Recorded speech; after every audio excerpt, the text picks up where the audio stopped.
Hello,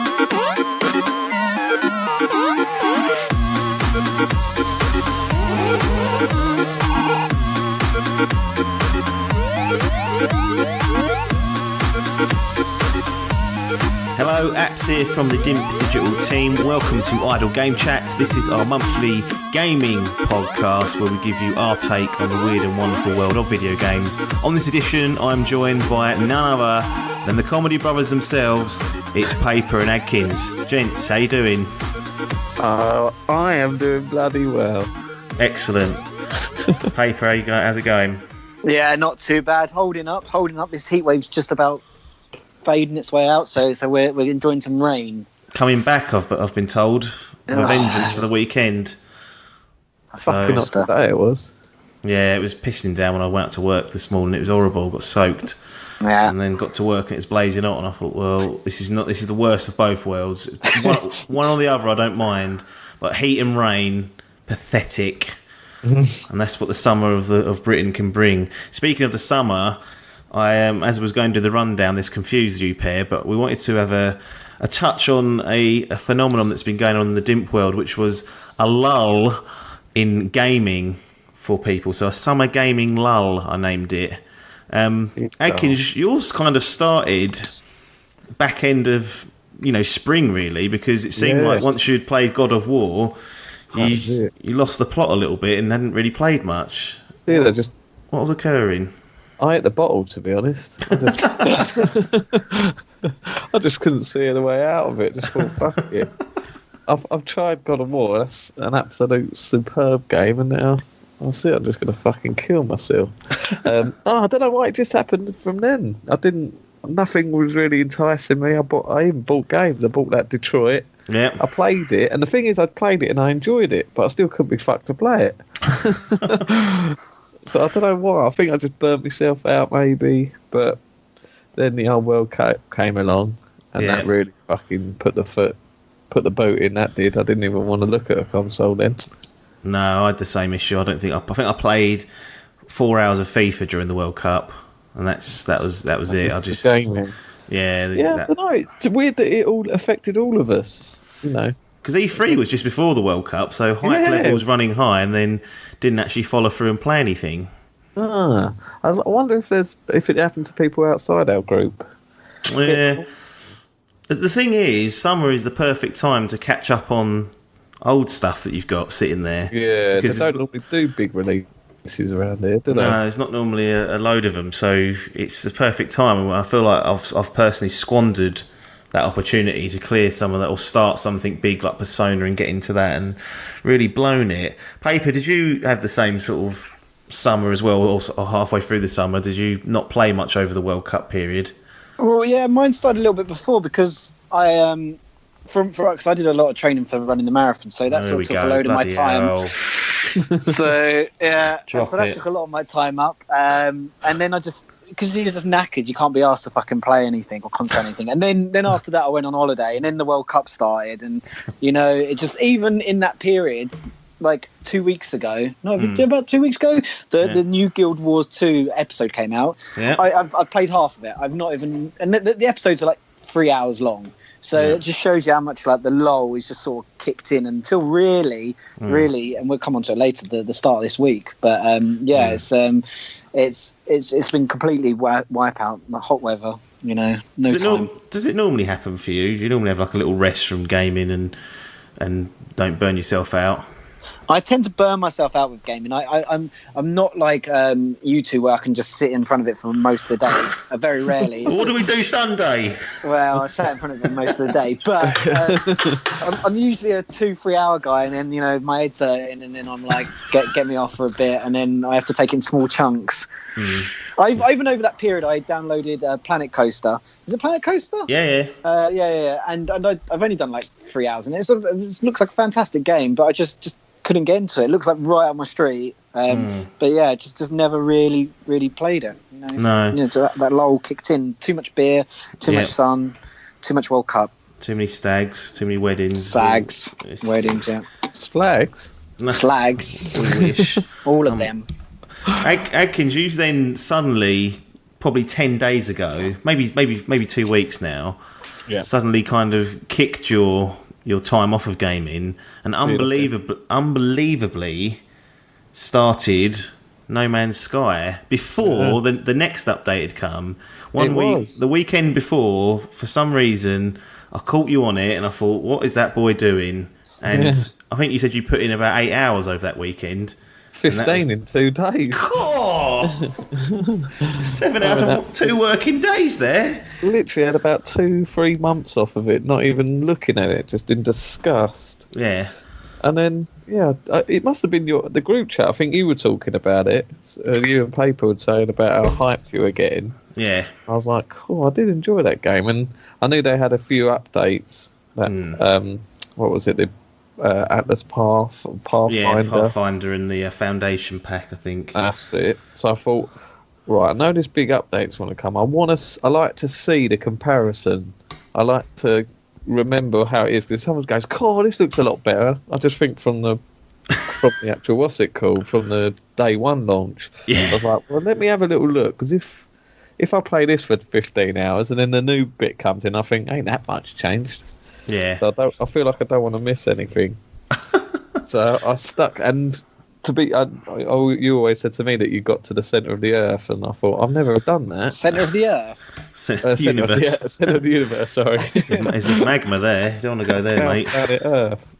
And so I thought, right, I'm going to do that. And I got to the centre, but I needed to build something, and I thought, I can't be fucking arsed with this. Yeah. But I did enjoy it. Yeah. I mean, obviously, to play it for that extended period of time, days before the next update, and like you said, me and Paper were talking about the update. I think Chappers was sniffing around it as well. Obviously, he bought it on PC. Me and Paper had bought it on PlayStation. I had traded mine and then rebought it for about 14 UK pounds when it was on sale about 18 months ago, thinking I got a feeling they might, patch this up and release some decent updates. Then went and bought it on Xbox for a new experience, for a fresh start if I needed it. And then we get the next update, Mr. Paper. Murray, almost 2 years on the shelf, suddenly comes alive again. Murray, the new god amongst the men. He's really pulled out of the hat, hasn't he? The real Kratos. he got so much stick, and deservedly so. But for all it's worth, for 2 years, you think a game keep running for 2 years without getting any extra cash flow coming in, because no one's buying it really after the first couple of months. They might have got drips and drabs where people got it on sales and stuff like that, but really no one's buying it. So they're having to survive off that sort of big initial cash flow, which would have been pretty big because they had a lot of hype. Yeah. And it is a small team, so it probably doesn't have to have so many employees, but still, just to keep it going and doing it free. I feel like they sort of had to do it that way, because we're sort of at the stage now is we're getting what they promised at the start. So, but yeah, you have to tip your hat a little bit and say, fair enough that you kept doing that, and actually, it's probably worked out sort of better for them, because there's been a bunch of people probably go out and just buy the game now. There's probably been a whole new wave of people just saying, it's good. And equally, like yourself, that might not had the sort of foresight to buy it when it was on sale, going, look, loads of people are saying this is good now, and going out and buying it in the last week or so. So yeah, there's a lot of Murray is chatting on Twitter galore. He's loving life again. He's not gone silent. He's chatting with people, sharing stuff, cracking jokes. Not the Murray of 2 years ago that went, I'm going offline and just disappeared from the world. So fair enough, Murray. You've won this battle. It'll be interesting to see where it goes from here, and whether the free content continues for a little bit. I don't know what the next stage is for them, or I don't know how DLC would work with them now that they've gone for so long being free, but we shall see. Yeah, I mean, one of the things that I think was clever was the fact that they almost relaunched it on Xbox, so that crowd had not...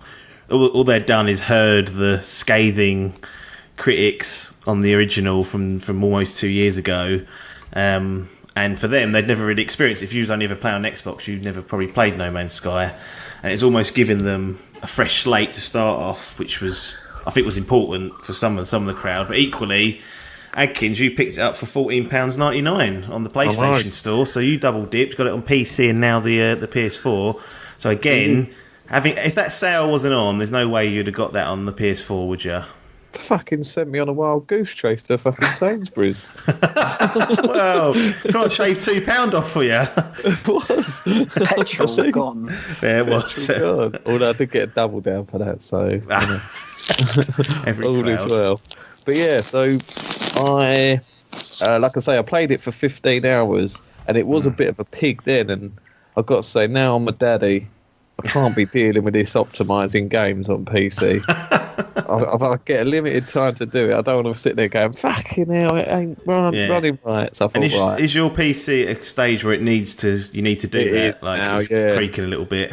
About 2 or 3 years ago, it was fucking top of the range. Now it's an old donkey. Unbelievable. But I thought I haven't really got the friends on PC, the communities, to do the multiplayer. And like I say, I saw it on sale, done a bit of a wild goose chase, and ended up rebuying it on PS4 so I can get in the mix with you boys. Yeah, absolutely. Looking back, Paper, the criticism that No Man's Sky originally got, and how, you know, over the top it was sometimes. Do you feel like they got their just desserts there, Murray and co, or do you think it was a little bit over the line because there were people giving him death threats because there weren't butterflies in it, which still aren't there, so these promises are still being broken? Death threats are a little bit far, but I do feel like £40 that cost me that game. I brought the collector's edition. That was yeah. Still got it, and that was so nice cracking it open again, going, oh look, it's the collector's. I've got the book, the picture book with it and all stuff like that. That was nice. I feel at the time the criticism was well deserved because they lied. I feel like Murray sort of got himself into this corner of talking about all the stuff he sort of wanted in the game, and Sony pushed him along. And generally, the game that was released, yes, it got a bit tedious and boring. But I think most of us that played it at the start, I put like nearly 30 hours into it. Apps, I think you put like 40, 50 hours into it. And Adkins, you probably put a bunch of hours into it as well. So we. In the grand scheme of like games and getting our time for games, that's sort of like what we'd get out of a normal game anyway. So, death threats a bit too far. The criticism for not giving everyone sort of what they wanted, or basically at the stage it is now, is just I feel so. But they've got their comeuppance now 2 years later, and it feels like they've closed that chapter and they've opened a new one now, and it feels like people, and this is very rare of the gaming community in just general and people that play games, very rare do people give companies that second chance that easily. And actually it seems like people, I think mainly because people wanted this game and people have given that second chance, and now they're like, yes, they've taken it and they've done well with it. And actually you just look at Steam and the reviews on Steam, it was all extremely negative and stuff like that. Over the last week, it's gone to a mixed rating because obviously they've got all the extremely negative ones before, but all the positive ones that are coming in now, and that just sort of shows you where they're going on the game and stuff. So that's like little achievements for the Hello Games team. So yes, fair play to them now. But yeah, criticism still deserved at the start because they needed some sort of PR help there, really. Yeah, I don't think Sony helped. Sony definitely didn't help. Sony told them to not talk about being boring and stuff like that, which it was. Yeah, I mean, it was a couple of things. I don't think Murray was the right spokesperson. He was obviously a very ambitious lead developer of it, and like you said, was speaking about things that he wanted in it that didn't make it in. And then Sony gave it a huge platform and really, really kind of didn't really push it, but it was there. It was present at E3. It was there at conventions. It was there's stage presence for it, and everyone was like, "Good grief, what is this going to be?"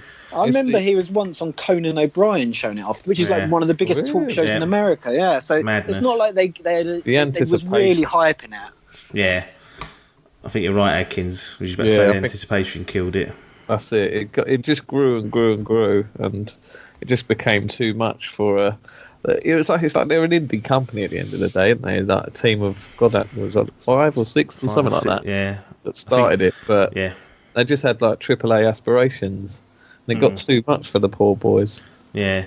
So, at a high-level Paper, and before we go into the granular detail, has Murray pulled this out of the file? Murray and co, which obviously there's others there working, but we use Murray as the focal point because it seems the thing to do. But have they pulled this out of the file with this next update, or had it already been pulled out the fire, but we just hadn't played it with the other updates potentially, because there's a lot that's come before this, like base building and freighters and whatnot. No. So in my opinion, after the first update, or when they first released it, they basically pulled a rat out of the hat.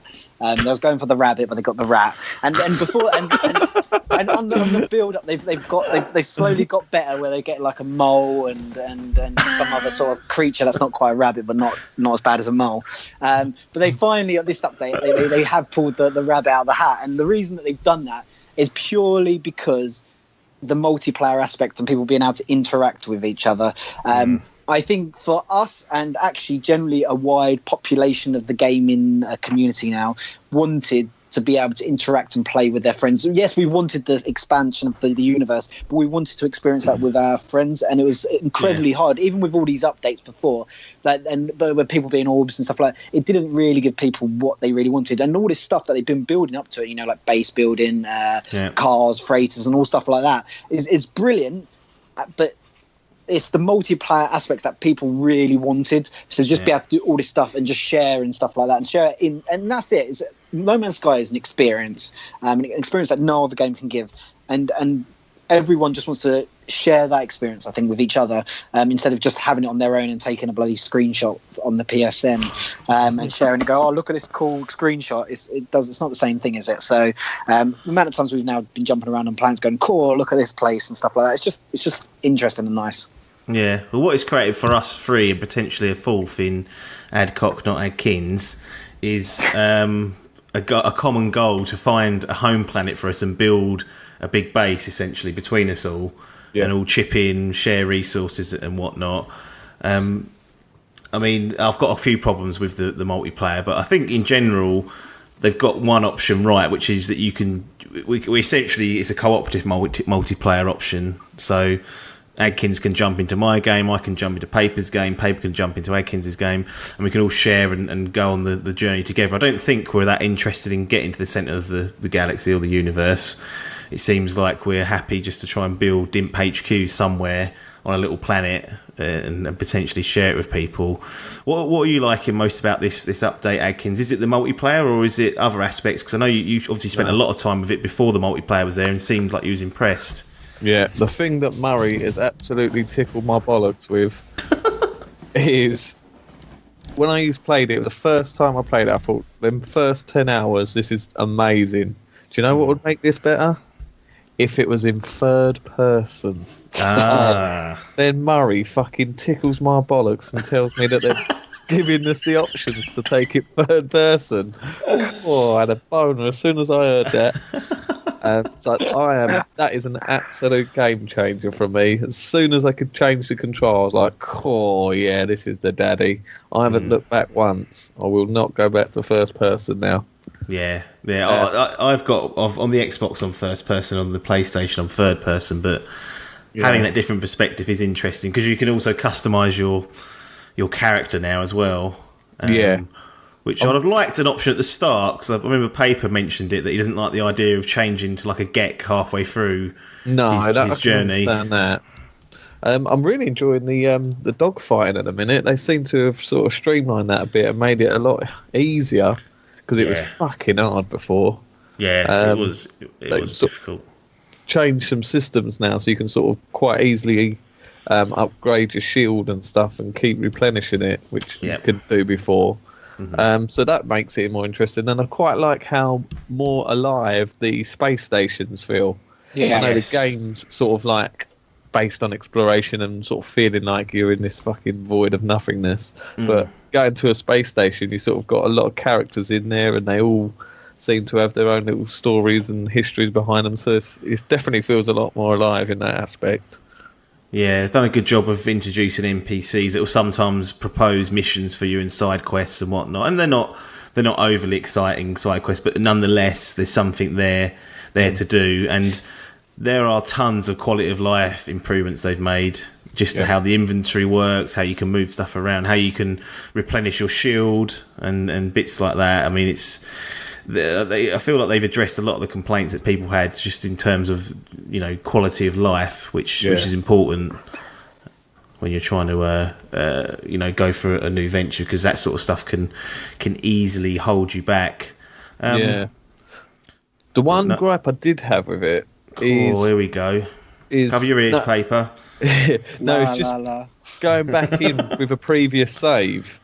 Yeah. That was one thing that it does. I didn't really look into it too much. I've been told that it does do a quite good job at sort of helping you. But to be honest, I sort of was just so excited about being there. I sort of just rushed off without looking at anything, and then was sort of left in no man's land, because they really have changed a lot in terms of like recipes to make things and all that sort of junk. So when you go back in, especially after playing that old update for 15 hours and then to be slammed in with no sort of beginning tutorial again, you sort of have to try and work it out yourself. It did feel like I had to restart, which for me is fine, but I can imagine people that have been playing it for fucking 500 hours and the true fans. That's it. I feel like a restart was required. There are definitely things that they can still improve upon, and there's definitely things that you hope they get in the next update. You hope they can start. It still feels like there's not a lot of diversity to the buildings and stuff like that. It's always the same when you go to each planet. You got the same historical things and the same abandoned buildings and the same depots and stuff like that. And the other thing that would be like a pipe dream to have, but if they is I would love some sort of like every now and then, and I'm not talking every system, but just come across like some form of like city or town where there's a bunch of people just sort of living and stuff like that. It's just that like the world still like. It doesn't feel like you could come like, even though there's a lot of life that you can get like pirates and in the space stations and like freights and stuff like that, it still doesn't feel like a city anywhere where you would generally get if there's like a home planet or something like that. So maybe if you went to like a every like 1 in 10 Gex system or something has like a town or a city type thing that's pretty big and quite impressive. Like you might not be able to go into the buildings, but just show there's some life and it's all not a complete shithole. Because everything seems void of life, which I know they wanted to go for in certain aspects. But you're right. It would be nice to come across a random like habitat with people that actually felt they're living there rather than just sort of standing around. A bit like, even if it's just as basic as, not as basic, but I compare it to like Minecraft, the game sort of, but a lot better. But they've got the villages and that in Minecraft, and they put in stuff like that. Just something like that. They just suddenly all come around and stuff like that. You spawn in, and so there is that.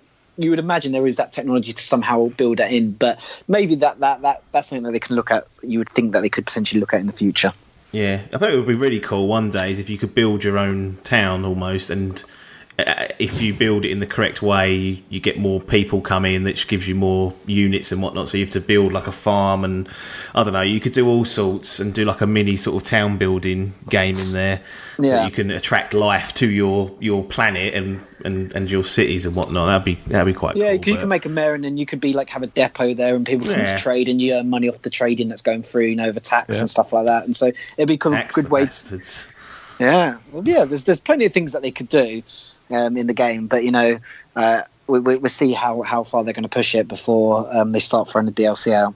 Yeah, two things I would like to see improved, just from what I've played, is as much as I love the co-op lobby system that we've got, so us three can jump in and another one can jump in. There's up to 4 people where you can jump into each other's game and see each other and interact. You can kill each other if you want. You can't pick up each other's stuff once you've killed them, so pretty counterintuitive, but just to fuck someone off, I guess it's worth doing.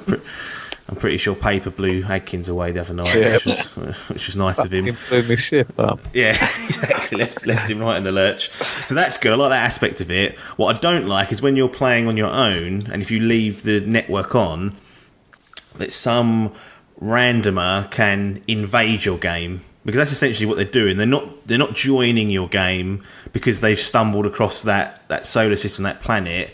When you join someone's game, you basically get put onto their map. Their solar system shows you where they are, and you invade their game, even if you didn't start anywhere near it. And that's the part I don't like about the multiplayer. Is I've actually turned it off on Xbox because some random joined me, and I was like, no, I thought I don't mind if we bumped into each other because we was on the same planet, but he basically said join a random game. It chose my game, put him in. He was probably a million light years to the left away from me, and I just didn't like the idea of that, so I switched it off. So I'd like them to introduce it in a way where it's natural, where you can choose, to turn off people joining. But if you did bump into someone because they were on Planet X with you, then that's fine.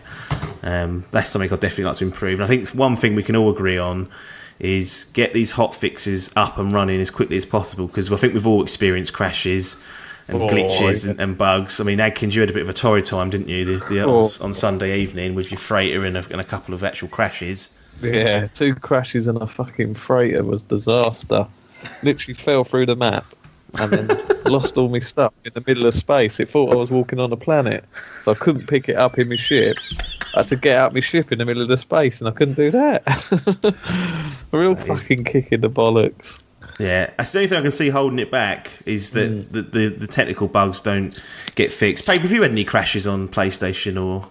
Yeah, every now and then. Like sometimes when I, maybe speed into a planet and then quickly jump out my ship, it sometimes doesn't like that, and it crashes on me. But like, I've maybe 2 or 3. I would like to think, and we've been seeing, because we obviously follow Sean on Twitter and stuff like that they are trying to get the hotfix out. So I think they're already on the second hotfix already in the space of what's it now, just over a week. So or actually a week. So that's pretty impressive for the PC. And it's only been out a week.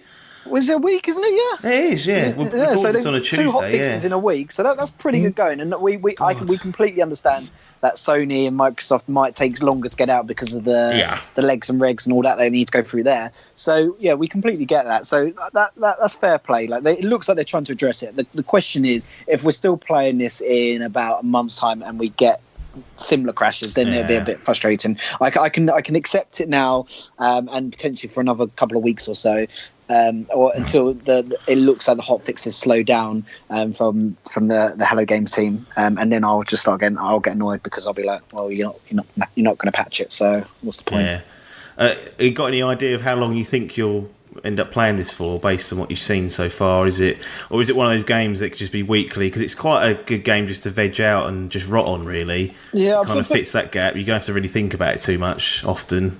Yeah, there's for me there's not a bunch of games I really want to play for a little while until Red Dead, really. So Hello Games and No Man's Sky has pretty much got me there. I might venture off to do my little bit of Guild Wars 2, but like there's nothing there that's gonna sort of really drag me away. For me, it's a bit, because I'm enjoying it as a group. It's really, if other people start going away, I won't jump on really on my own. I don't think I'm not like I feel I won't be like, oh, I'll just go and do this. So while we're still doing it as a group, and for me that could last a month or 2, then I'll still keep playing it. And I do think it's one of those games that you could just come back to in an update's time or something like that, or just suddenly like everyone has a bit low in games and just be like, oh, do you fancy just going off and exploring? And someone will go like, yeah. So it's in that aspect, it's a bit like what I call like a Minecraft game. It doesn't ever really sort of date, and doesn't mean you complete it. There's always stuff you can go back and just sort of mess around and do or find and explore and stuff like that. So for that, I feel like it's got some legs on it. But we shall see. Adkins, from the time you put in before the next update and the time you've put in after it, is it a thumbs up in terms of some of the changes they made? Is it visually improved and anything like that? Yeah, it has. Yeah, it's definitely a thumbs up now, and that's the biggest change overall. Because you speak to anyone, and they always said it was great at first, and then after that first 10 hours, that's when it all started to go downhill.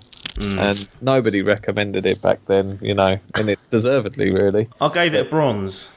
So they gave it a bronze, did you? Oh, yeah, I reckon it probably would have got that as well, because there was something there to that. Like I say, that first 10 hours, that was No Man's Sky. Yeah. And then it became, whose man's sky is this? Yeah. So, yeah.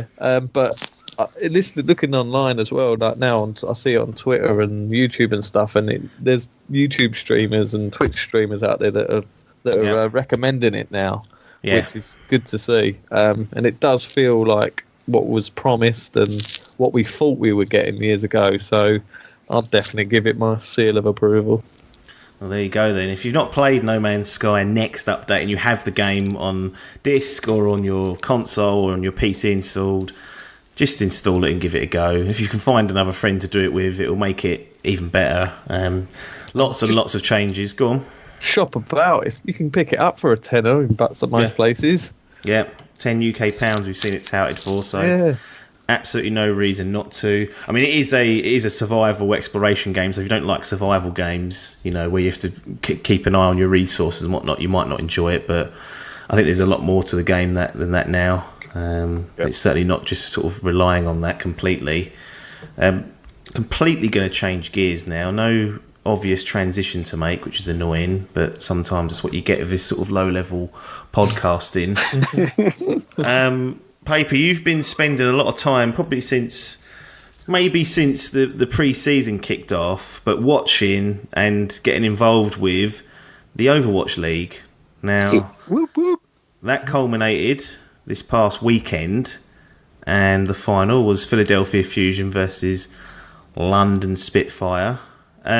Before we get into the final itself, because all three of us sat through and watched it, and I think we both enjoyed it, but how has the season been overall, and what caused this interest in an Overwatch esport league? For me, it was we all jumped on the game at a period of time where we was all sort of playing it, and there was at the point there was a group of 6 or 7 of us regularly jumping onto Overwatch, and we was all enjoying it. And it's one of those games. It's good with friends and as a team and stuff like that. And then suddenly the Overwatch League sort of started around that time. We was all sort of really coming towards the end of that sort of session where we was all playing it together. And for me, the real reason for watching it in comparison to other esports was because of they had a franchise that was London. I live in London. We're all from around the outskirts of London, pretty much. So for us, and just generally, I guess if you're from the UK, you had some sort of officiation to a team, and that sort of that therefore gives you a reason to support the team, even if you're not sort of fully always watching or keeping up to date. So for me, I think I missed like the first few weeks of it and stuff like that, and then got into it, mainly talking to Mr. Hall about it and stuff like that, and when we'd watch it, and we'd sort of message each other and talk about it and stuff like that. So that's for me really how I got into it, and generally it's the production levels of it have been really good, and it's really accessible to watch. Not so much the times of the matches, because it's all in the States. I think they do try and actually make London games around 9 p.m. on a Saturday night and stuff like that, so that's fair enough. But it's a lot of the time a lot of the games are like midnight, 3 a.m, stuff like that. So you in being in the UK, you're not going to stay up and watch those, but like accessible, it's all on Twitch, and then they put the games next day onto on YouTube and stuff like that, so you can catch up all the Twitch archive and stuff like that. So everything's really easy to watch, and like supporting any team, you become invested, and you only really, it's for me, I only really ever watch Spitfire games. I know Mr. Hall was a bit different; he liked watching a lot more of them, but they're 2 hours a pop each game, and you've got a lot going, and so it'd be like watching a football match, but watching like over the course of 2 days, 6 football matches. It's just too much. So World Cup was on, and we was watching 3 games a day, and that was but that was a box time period, so we was all okay with that. We knew there was an end, and that was like a 3 to 4 week period. This was going on for like 4 or 5 months, so it was maybe long, actually probably longer than that. So it was the accumulation of us playing it, enjoying the game itself, and actually it makes you want to keep going back, and then them having a team that we can associate with, whether people think. And it's an interesting thing whether people think it's London or not. They have the London banner, and they are therefore in some way representing us. And so someone was talking about our work today on our gaming channel where we have our work conversation, and someone was mentioning, if they're really London, they've got their team full of South Koreans, and it's owned by an American. But then what's different from the Premier League now? Arsenal are not owned by a British person, and Man United's owned by an American. Actually, majority of the team are not even British. So as long as they represent the area they come from, and they show that area some form of pride, then you can accept them as one. And London's an international city now anyway, so that stuff doesn't bother me. No, well, speaking of Arsenal, Kroenke Sports and Entertainment owned the Los Angeles Gladiators, so there's a little link back to the Kroenke team and Arsenal Football Club. He also owns LA Rams and the Denver Nuggets, Colorado Avalanche, all that sort of good stuff. I actually remember this particular Overwatch League coming up, and I said I was interested to watch it. And over the season, I probably caught a handful of games. Didn't watch it as well as like you and Hall did, but I remember we spoke about this on the podcast, and Logan was on when the details first emerged. And I think one of the things that we looked at and thought was quite good was that the players were guaranteed a $50,000 salary, which was set by the league as a minimum. They were provided with health and healthcare and dwellings and things like that, training, and players could negotiate for larger amounts depending on their star power and whatnot. But I think the overriding kind of thing we come out of this was that it seems like Blizzard are enforcing some really sort of player-friendly rules to encourage the best people to turn up, and sort of treating it like, you know, a sport should be treated, not, you know, oh, you only get money if you win. Like, these guys are all earning a decent salary to play Overwatch. Blanked it. I don't know who that was towards. Was that towards me or to Adkins? Well, it's towards you. No, I agree. It is being run like a proper sports league, and actually, if esports want to move into the direction which they sort of do, where eventually they want to be able to be competing at like Olympics and stuff like that, they need to show that they've got that. And actually, for Blizzard, it makes complete sense just to structure it really well, give the best players these salaries and draw them in to the league, and they're not going off and doing something else. Because for example, this league helps sort of keep promoting Overwatch without them having to consistently say there's this update, there's that update. Every week they've got nearly over 100,000 people just on Twitch alone, just watching the Overwatch League. And so that's just free marketing. And then there's all those people that just word of mouth, just saying, hey, I watched this, it's sick, or stuff like that, come and play it with me, and to their mates, and their mates might play and stuff like that. And so yeah, it's for them. It makes pure sense to treat it like a proper sport, and then they'll reap the benefits because the game's longevity will keep improving. And actually, Blizzard are generally actually pretty good at game longevity anyway in general. Yeah. But there's a lot of games should look at that and think, well, actually, maybe we should do this, maybe this sort of, consistent free updates and stuff like that, and just buying a game. Like all these other games, they seem to sort of end up dying off, or they turn into like a Call of Duty where they consistently have to be re-released and stuff like that. FIFA, even just things like FIFA and stuff like that. So yeah, no, it makes pure sense to treat it like a sport, give the players decent salaries, because the Blizzard themselves will benefit off that in the long run. And actually, generally, $50,000 we're talking about here in the UK. That's about a £30,000 salary, which is probably maybe a bit more than that. Maybe a bit more. Exchange rate, yeah. So that's a nice salary in the UK. Like generally, if you're outside of London and you're getting that kind of salary, you're doing relatively well for yourself, and like you're living out probably like a sort of middle class sort of lifestyle. So it's not like peanuts. Like you're going to get a really low salary, but if you win, you get all these bonuses. You're getting a nice salary, and if you win, like teams do, or if they win playoffs and stuff like that, they get the bonus, and then they got the sponsorship. And I would be really interested. Yeah. I don't quite understand how the merchandise works, whether because it's all on the Blizzard site, but whether that gets split between the franchise owners and stuff like that. Gotta be, isn't it? Yeah. So it all makes completely sense. I'm sure Blizzard have made a shit ton of money off the back of the Overwatch League. Yeah. I mean, one of the highest paid players to start with was Sinatra, who's for the San Francisco Shock. 150,000 salary he got, along with 50% of the team's bonuses. So he was laughing if they didn't make to the finals. Adkins, you like me kind of jumped on towards the back end of this when we realised London Spitfire in the final. Tuned in. Yeah, absolutely. Through. You got to, wouldn't you? Yeah. Bought all the T-shirts now, so I'm a real fan. Have you actually bought the T-shirts? Yeah, I spent silly money as well. I was going to get one with profit on the back, but they didn't have the grand final T-shirt in print yet for player names, so we'll see about that. But how did you find your experience watching this? Because obviously you played Overwatch, you're familiar with how the game works, but there's an awful lot going on. Did you manage to get an understanding of what was going on, and did you enjoy your experience watching that on Saturday night? I did enjoy it, but I didn't have a fucking clue what was going on. When someone said it was a league and then there was a final, I was thinking, what the fuck? American confusing. Yeah. So, I sort of started to get the gist of it towards the back end. I didn't know how long it was going to be going on for either. With best of 5 games, was it?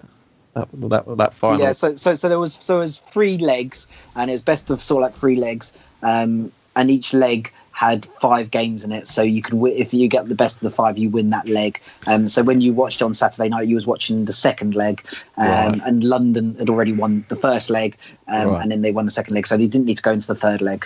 And do they alternate the game mode for each match? Is it just 1 and 2, or is there a third mode? Which mean 1 and 2? Like each game that they go into, so like each round, they had like a different game, didn't they? Like you sure you mode. Watched it? Yeah. So you had like the payload one, and then it was. So there's 4 game types in Overwatch. Yeah. And then if they get to the 5th map, they go back to I think the first one. Oh right, okay. No. There's 4 game types in Overwatch. And obviously, so they go through all of a different map, each one of them, and then if they go to the 5th one, they go back to one of the first one, I think it is. Oh, nice. Right, yeah. So I'm still trying to get to terms with what actually happened, but I was just so impressed. It's just watching it. It was quite easy to watch. Because that's not really my favourite genre of gaming, competitive online multiplayer gaming, but I do always watch it, and then it sort of G's me up and wants me to get involved. Like I'm quite keen to play Overwatch again now after watching that. But the problem is, you watch that and they're so good at it, and then you get on there and you're fucking struggling to look around. And I'm like, oh, I am shit at this. Let's just bin this off.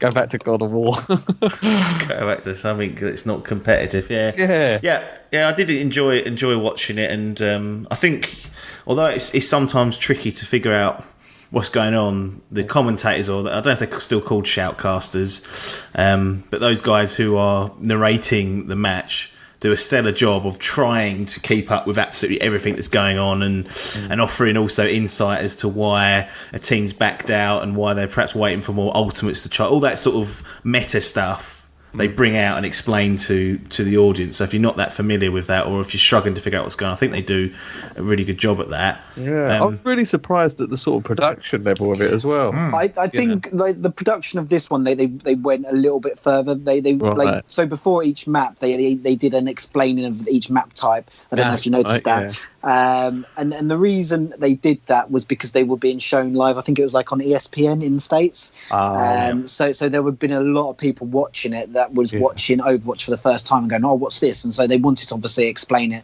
Obviously, it was the grand final, so they rented out like a huge arena for like 20,000 people. So there was a lot more production that went into it. Yeah, the Barclays Centre in Brooklyn. But they do in LA, I think is where the Blizzard Centre is, and that's where they usually keep it. And they can, I think it looks like they can fit maybe like, I don't know, 500 fans in that for like just the general league matches and stuff like that, which they've been doing, and they fill that out. And the production, to be honest, is not too dissimilar to what you saw there. It's just maybe just not as clean cut, because it was going to that was going out to ESPN, and so made up the values perhaps. Were you, Adkins? Were you watching, getting nervous for Spitfire? Was you not really interested in the result in the end? There wasn't too much of a thing. I would have liked to see him win, being the home. I quite liked the hashtag "It's Coming Home" that was trending. So I did want them to win, and a bit of a surprise to see how good they were compared to the other team. I thought it was going to be a bit of a blower job, like normal teams from England seem to do. And then it was an absolute whitewash. So made it look easier than it was. Yeah, I hear that the times of the games is a real ball ache, so I don't know if I'll be committing to the new season such as yet, but I definitely will try and give it another pop, because Well, if you, as I said, like I only tend to watch the London games, and I think that they do like 2 games a week, and like one London game is usually on at like 3 a.m. I tend to miss that, but then I think there's one on. It's usually either Friday or Saturday night. That's on at like 9 p.m. and that one's okay to watch. Now go on to like 11. So you can usually get about 1 game in if you want to watch London, and the reason they do that obviously is because they know there's a lot of probably British fans wanting to watch the London team, so they give them the early slot. Yeah. They say this Twitch streaming and all that's killing gaming. How can it be killing gaming when they're pumping these sort of numbers in? It's like them saying, putting the Premier League on TV is killing football. It isn't, but they like to think it is. I think I feel like gaming generally gets a bad rep whenever it does something that's in forward thinking. Someone goes, "Oh, you can't do that," or "Oh, that's a dangerous game that people are going to go out and kill each other now." It's like, shut up. Sometimes I feel like it having to walk around London with those cretins, but obviously don't. Well, maybe I have. You never know. It definitely does feel like its own sort of entity. This esports malarkey. It doesn't sort of feel in the same realm as the single player gaming and stuff, which I suppose in a sense it is good that it's not similar, but yeah. Well, you got the FIFA E World Cup this weekend, so that'll be a single player tournament. So yeah, and obviously it'd be competitive, but it's a single player. Yeah, it's not. It's 1v1 on that particular one. Yep. Paper, obviously, you were following London Spitfire since the start. Yeah. How confident were you of them securing the victory, and then how relieved were you when they finally did, without too much hassle in the end, only dropping one map in the final overall? Oh, you know what? So London Spitfire. So it's a bit of like context and history behind sort of like the London Spitfire. When they came in, everyone said this is the team that's going to win. So what London Spitfire? The whole tournament. So what London Spitfire went and did was, like, the best teams in the world at that time for Overwatch were all in Korea, and they basically went out and basically brought the 2 best teams in the world that were both Korean, and just sort of said, right, all come live in this house, and we'll put together the best team out of the 2 of you, and then the rest of you got the reserves and stuff like that. And they started off really well. And there's 4 stages. Each stage is like a league in itself. London won the first stage. In the second stage they got to the playoffs, but they didn't win it. But then in sort of like the third stage and the fourth stage, they sort of went on a lull, and they went on a bit of a losing streak, and they wasn't performing so well. And there was at the point actually people thought they weren't going to make the playoffs because things just weren't going right. There's something, they just weren't clicking and stuff like that. They end up letting go a couple of the players, and some of the players end up leaving over the course of the season and stuff like that, joining other teams because they weren't getting enough game time. And they ended up with like 7 players in the end when it was to come to the grand finals. But they just about managed to scrape through to the playoff finals. So 6 teams made it through to the playoffs. So you had the quarterfinals, the semi-finals, and then the final. The teams that came first and second made it automatically straight through to the semi-finals, so you didn't have to play a quarterfinal game. Yeah. London had to start in the quarters, and London sort of, I don't know what it was. It was they got to that stage, and then they went back to the London that was in season 1, and just sort of clicked in, and people like Prophet and Birdring and Fury and all these players that are amazing players that were not performing in the previous 2 sort of rounds, sort of just started to click together, and then they really did make the playoffs look relatively, or the finals the whole way through, relatively easy. Not that saying I wasn't worried.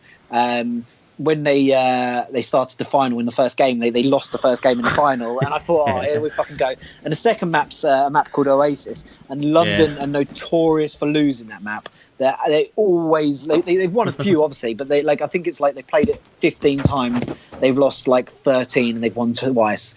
And I thought, fucking hell, here we go. They're going to lose this, and they're going to lose the first stage. But they absolutely dominated it, and I was like, that's unusual. And then they just couldn't seem to lose, and Philly just seemed to get nervous, and they seem to play some bad games, and they made some bad decisions and some bad subs, I think, maybe not even making some subs at some point where they should have.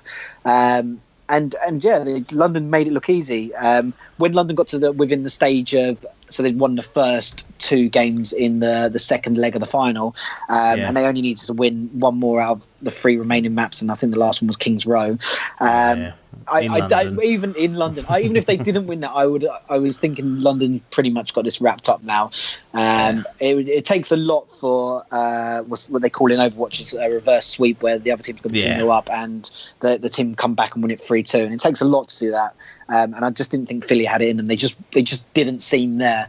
They seem to have lost. They've been like a rabbit in the headlights. So it was brilliant and overly enjoyable.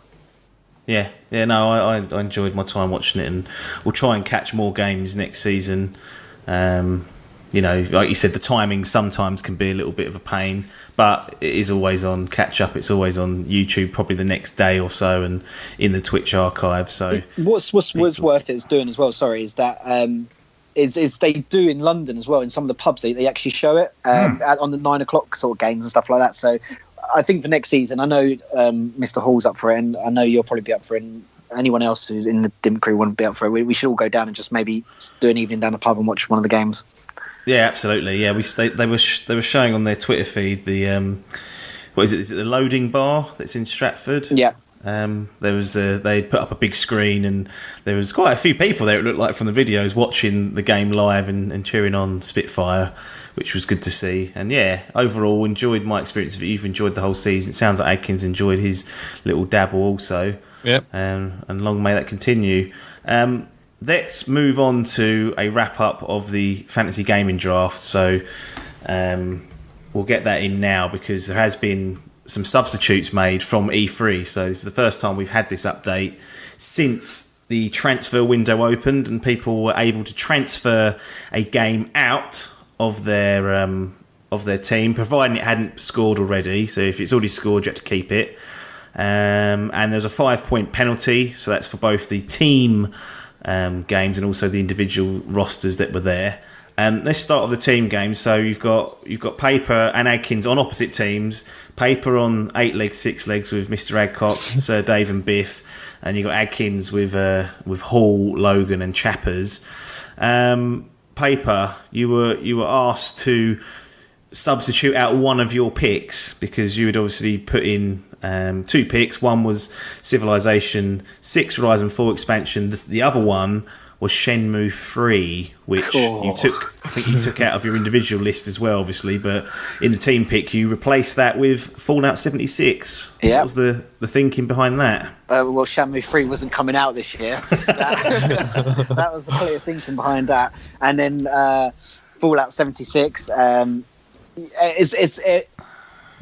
it was one of those games, like, it could score. I don't think it's going to score massive like in the 90s, but I think it's one of those games that the Bethesda's obviously plowed a lot of time in, and sort of Fallout games generally do quite well. And if they do that, it feels like they sort of built the foundations of it in the last Fallout 4 with the base build and stuff like that. Yeah. And now by adding multiplayer, it's it could work really well. And so I generally think it'll be a game that will score 85 plus with people, and then I'll get my 5-point penalty. So I'm still getting. I'd like to think I'm still going to get an 80 plus score on it. So that was sort of the feeling, and I wanted to make that choice before other people came in and stole the game away, and I wasn't fully sure what else was going to be named at the at E3 at that point. So I just wanted.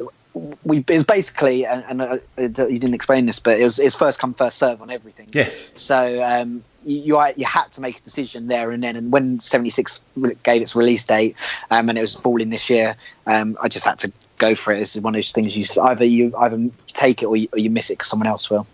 Yeah, absolutely. One thing I will say about the base building in Fallout 4 and going back to No Man's Sky about 50% better than about 80% better than Fallout 4's settlement. Well, the thing is, with No Man's Sky, everything seems to snap together. You can put a roof on quite. The Fallout 4 settlement building was awful in my opinion. Really got up my nose. Annoying cunt that keeps going. You got a settlement, another settlement. Yeah. What was his name? Leave it. I can't even remember his bloody name. He's from the Minutemen, though. That's yeah, I can't remember, but he used to get up my nose, that's for sure. So, Paper substitutes out Shenmue 3 for Fallout 76. Adcock also asked Biff to sub out We Happy Few, which has got a release date very shortly. Obviously didn't trust the quality of the game, which is what you might hurt Biff's pride. But he swaps in Shadow of the Tomb Raider, which could be a solid pick. But if we look at the 8 legs, 6 legs team, it's now Red Dead Redemption 2, Monster Hunter World, Fallout 76, Shadow of the Tomb Raider, Yakuza 6, Civilization 6, Horizon 4 expansion, Agony, which scored a 39, just for those. That's the lowest score we've ever had recorded in the tournament. Whoa. And Biff has really blown that for his team, and I don't think that's recoverable, in all honesty. And then we've got Bayonetta 2, Vampire, Super Meat Boy Forever, which is still yet to come out. On your side, Adkins, looking slightly better shape. No 39s being dropped. And the only sub that Hall requested was a pick for his own, which he took out Anthem, which we know got delayed after E3 and whatnot, and he subbed in Mario Tennis Aces. You've obviously got a pick of God of War and Spider-Man, which could be two of the highest scoring combinations we've ever had in there. But the overall roster is Shadow of the Colossus, God of War, Kirby Star Allies, Far Cry 5, Spider-Man, A Way Out, Lost Sphere, Detroit Become Human, Darksiders 3, and Mario Tennis Aces. And that's the state of play on those two team ones. At present, Team Speedrun, with 8 games out, have a score of 645. 8 legs and 6 legs have 6 games out, and they're on 449. Cool. So, I mean, it's an uphill battle in many ways because of that 39 going in. Biff would have been better off. I mean, it's basically a blank, isn't it? When you get something that low. I mean, had either of you even heard of Agony before? No. No, I don't know where he got it from. I saw the trailer for it, but I didn't know that was the game. Yeah. And then once I saw that was the game, and thought, cool, crikey, that was quite anticipated, I think. And then it came out to an absolute shit shovel. You just don't see scores that low these days. I've not seen one for a long time. Well, not for a game that had a bit of profile, which that did. I was going to say, like in the fantasy league, you see people hit in the 60s, but never lower than a 60. Crikey. No, that strikes a desperation for me. I mean, one of the tactics that you could use, because once the score's in, you can't transfer it out. And I thought some people might implement, like you did, Paper, with some of your individual ones, put in games that are long shots, knowing that you can recover it later on with some substitutes. Don't put in Tut that's going to come out and permanently damage the score. If I was to add 2 extra games, so you both got this, both 8 games each on both teams, and give them a score of 80, it's only 609 compared to Speedrun 645. So there's a lot of making up to do, and it'll probably all hinge on the likes of Red Dead Redemption, but Spider-Man's not going to score low. Has Kirby come out yet? Yeah, Kirby's come out, got a 74, so well above Walter. So that was the one that I'd have thought might have dragged it down. So yeah, I feel like it's an uphill battle now. Yeah, absolutely. Adkins, you made a few transfers to your individual individual roster. Had a bit of a howler. I did. I went for the big names, I think, and I wasn't expecting so many delays at E3, but no.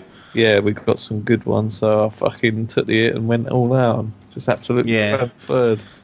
So you had Days Gone, you had Metro Exodus, you had In the Valley of the Gods, and you also had Concrete Genie, all binned for a brand new look side, so half the team cut for an Assassin's Creed Odyssey, Nier Automata Become as Gods edition, Black Ops 4 and Battlefield 5.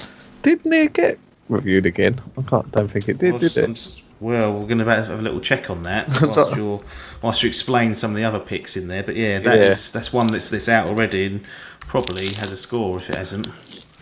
Yeah, the other ones I sort of tried to play safe. There's still one. Have I got Dreams I've kept in? Is it? That's the stinker. That's I think. The stinker. Because of that PlayStation conference, they had that in between all their little segments. Yeah. I thought that might have a chance of this year because they were talking about it after the conference as well, and I thought, it sounds like there is a chance. There's a lot of people talking about it, but there's still nothing yet, and I think it's too late in the day now. So I think I'm going to have to take the hit with that one. That's a real disappointment. There's a chance there because Nier Automata got itself a 91. Cool. What did they do? Re-release then, did they? Yeah, Open Critic have got it up. It's got its own page. 91. 13 critic reviews. So there's others that have gone out there and given it that score. Yeah. That one had No Man's Sky. Cool, that's just... No, I don't know if they got a separate page. Yeah. That's now on Open Critic it has. Has it? Only for the next update though, not as the Xbox version. It's currently sitting at 74. Still not great. 12 reviews. Still, that's better than what it probably was. Yeah. it's got to have been. I think it has got its own page. Interest. Someone could have nabbed that then, but it's a risk because Open Critic is a bit of an unknown quantity. It's the first time we've used them. People are just getting into how it works. But your final list is God of War, Spider-Man, Dreams, Creed Odyssey, Nier, Black Ops 4, Battlefield 5, Metal Gear Survive at a 61, which is damaged you. Yeah. Nier's giving you a 91, God of War 95, 227 minus the 20 points you sacrificed for the 4 transfers. So Dave, he has got much of the same team. He made 2 transfers, took Sky out and took out Fire Emblem for the Nintendo Switch, put in Code Vein, put in Octopath Traveler, which I think is a solid pick, got an 85. So he's left with Monster Hunter World, Yakuza 6, Sea of Thieves, Detroit Become Human, Fortnite. Look, we know it's going to do well, but when's it coming out of early access? I think just the Battle Royales. I was going to say, I thought it had been reviewed. I see a review, really? But I think it's only the Battle Royale. That's no good. No, it's got its own page, Battle Royale, but it's got no reviews in the Open Critic. So I know IGN have definitely reviewed it. Yeah, I think we had this situation. We didn't have it with PUBG, but that was a conversation we had in the group about. It's got to have its page on Open Critic, or it's got nothing on there. But until it comes out of early access, it will probably not get the formal reviews from everyone, which it will need. So that could be a blower for poor Dave on that front. Soul Calibur 6 and Code Vein Octopath Traveler make up the rest of his one, but could be a bit of a stinker for him. Logan made 2 transfers as well, sacrificed 10 points, took out Overcooked 2 and Just Cause 4. Put in Overcooked 2 and Just Cause 4, took out Immortal Unchained and Anthem, so smart choices. He's got Red Dead Redemption 2, he's got Kirby Star Allies, he's got A Way Out, he's got State of Decay 2, Football Manager 2019, Overcooked 2, Just Cause 4, and that Faye that come out from earlier in the year, got himself a 73. He's on 284 with the games that have come out, which is 4 games on there. That could be a challenger, that one, because I don't see any blanks, which for Sir Dave and Adkins, there could potentially be blanks. Yep. Paper, we've spoken about Fallout and Shenmue being transferred out, so that we know that's happened. But you also had to get rid of Bloodborne 2, Psychonauts 2, and The Last of Us Part 2. So all these sequels drained for Forza Horizon 4, Smash Brothers, Ultimate, and Destiny 2 The Forsaken DLC. I think I've done pretty well, to be honest, on my transfers. I was quite on it, I think. I was especially impressed with the Smash Bros transfer. Because Adkins really wanted that, and I wasn't even watching the trailer at the time. And I remember having it written in the what's it called? I had Smash Bros written. As soon as what it was going to be called, as soon as they announced the name, I wrote it down, and as I was writing it, you put boop, and I was like, "You fuck." Yeah, I think I called it before they even gave the release date, so I did take a risk there, but it paid off, hopefully. But yeah, I did what you mentioned earlier. I tried to pick games originally that, if they came out, would score well, though there was 4 of them that were long risks, and they all end up having to be transferred out. So I've lost 20 points from that. But I feel that if I picked games that would have just came in this year, I probably would have still scored less than losing that 20 points for those 4 games, because I would have probably got games that were low 70s, whereas I feel like most of my transfers now, I would like to think, should be mid 80s. I think Destiny's going to do well. Smash Bros will always do well. Forza Horizon always do well. And what was the one we just spoke about? Fallout 76. Fallout 76. So I think that's going to be an 80s game. So I feel like I've done all right there. It could be the title wrapped up, some people are saying. The final rundown is Fallout 76, Civ 6 Rise and Fall, World of Warcraft Battle of Azeroth, Ni no Kuni 2, which is out, Forza Horizon 4, Smash Brothers, Street Fighter 30th Anniversary Collection, and the Destiny Forsaken DLC. 3 games you've got out. You're on a 2-3-1, so that's a pretty decent score. Adkins, you're on 2-2-7 with 3 games out. So that's the sort that will give you a little side by side look at how close it's getting. Chappers, he rung the change as well. He made a record 5 changes to his team, unheard of. 25 points squandered. So he took out The Walking Dead the final season. He took out Tropico 6. He took out Skull and Bones. He took out Metroid Prime 4, and he took out Yoshi. So those 4 were replaced with Mario Tennis Ace, NBA 2K19, Overkill's The Walking Dead, so one Walking Dead game for another, Pokemon Let's Go, and Super Mario Party. And the rest of his team makes up Mega Man 11, Lost Sphere, and Far Cry 5. He has 3 games out. He's on 206. The Nintendo games that do well for him, the Mario Party and the Pokemon Let's Go would do well for him. Yeah, they normally do, but I've got a feeling that people might react poorly to that Pokemon Let's Go because it's basically Pokemon Go, but on the Switch. So the old school, us that played Pokemon Red and Blue on our Game Boys, where you battle properly with the animals and then capture them. Now you're just tossing Pokeballs at them. Yeah, they need to do that. They need to bring out Blue and Red and the next version on the Switch. They really do. Yeah, absolutely. Final person is Biff. He's made 2 transfers. He took out Crackdown 3, which are we ever going to get? Perhaps not. He took out Ace Combat 7, and he inserted Spyro Remastered, that trilogy that's coming out, and Shadow of the Tomb Raider, 2 solid picks. Gives his final team We Happy Few, Agony, Moss, Shadow of the Colossus, Dragon Ball Fighters, and FIFA 19. He has had 4 games out and is sitting on a rotten 292, all because Agony scored a 39. So he's had an extra game out, the new paper, and he's 40 odd points off or 39 points away. Yeah, that's what I'll do to you. It'll cost you. It will cost you. Don't get your picks wrong. That's our advice here at Dim Digital. Well, that's going to be it for this version of Idle Game Chat. We've moved more into a podcasting space. So all of our podcasts are now on Spotify, they're on iTunes, they're on any good podcasting app, and they're still ported over to YouTube as audio only for you to consume if you prefer to do that. But audio podcasts seem to be where we're finding the easiest way to produce content and get it out to you guys. So expect Idle Game Chat to be back in around a month or so in the early parts of September. But there's nothing more for us to say apart from thanks for your time and ta-da.